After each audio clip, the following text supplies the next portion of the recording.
en formation, une stagiaire me dit, voilà, moi j'ai un problème, j'arrive pas à prendre la parole la parole en réunion.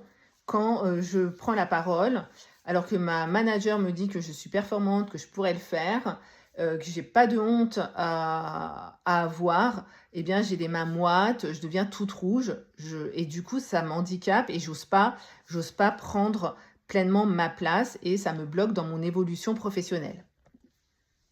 Là, je lui explique et j'explique à l'assemblée parce que j'étais en formation que notre système interne ne fait pas la différence entre ce qui est vrai, de ce qui est faux, de ce qui est symbolique. Lui, la seule chose qui l'importe, c'est quand il ressent quelque chose, qu'il soit vrai, qu'il soit faux, qu'il soit symbolique, qu'il soit imaginaire, qu'il soit réel, s'il perçoit un danger, il va mettre en place le comportement adapté pour te protéger d'un danger potentiel. Et notamment les mains moites, les joues rouges, eh bien là c'est le système sympathique qui s'active, le système nerveux qui s'active et qui dit attention danger, j'accélère le rythme cardiaque, soit pour que tu puisses fuir, soit pour que tu puisses te mettre en colère, éloigner l'adversaire ou fuir, soit éloigner l'adversaire ou soit toi t'éloigner de l'adversaire.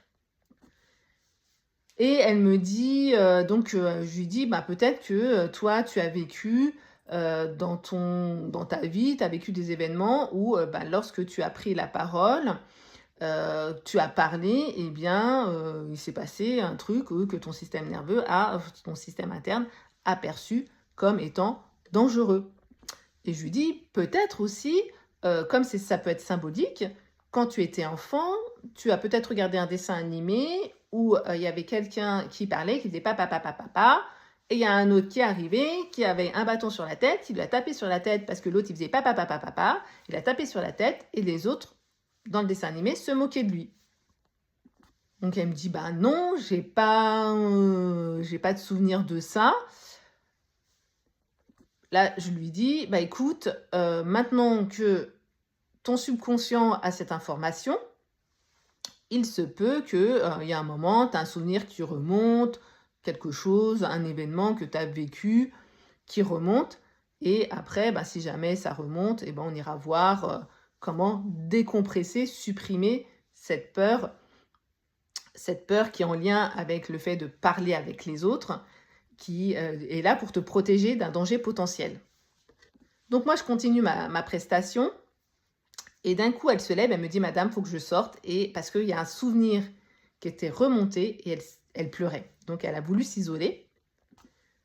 Donc, du coup, je suis allée la voir et on a été effectivement voir ce souvenir, supprimer l'empreinte émotionnelle, physiologique de ce souvenir dans le corps, le reprogrammer pour que la prise de parole ne soit plus perçue comme étant un danger, mais soit perçue comme étant quelque chose de très sécure, dans un environnement sécurisé. Lorsque je suis avec mes collègues, il n'y en a pas un qui va me crier dessus. Théoriquement, je ne suis pas en danger de mort quand je suis en réunion avec mes collègues, d'accord ? Il n'y a pas de danger potentiel, ok ? Et donc, on a reprogrammé pour se dire, eh bien voilà, je suis en sécurité lorsque je parle et je suis en sécurité lorsque je me tais. Voilà. Je lui ai fait faire après une visualisation et depuis, pour elle, tout va bien.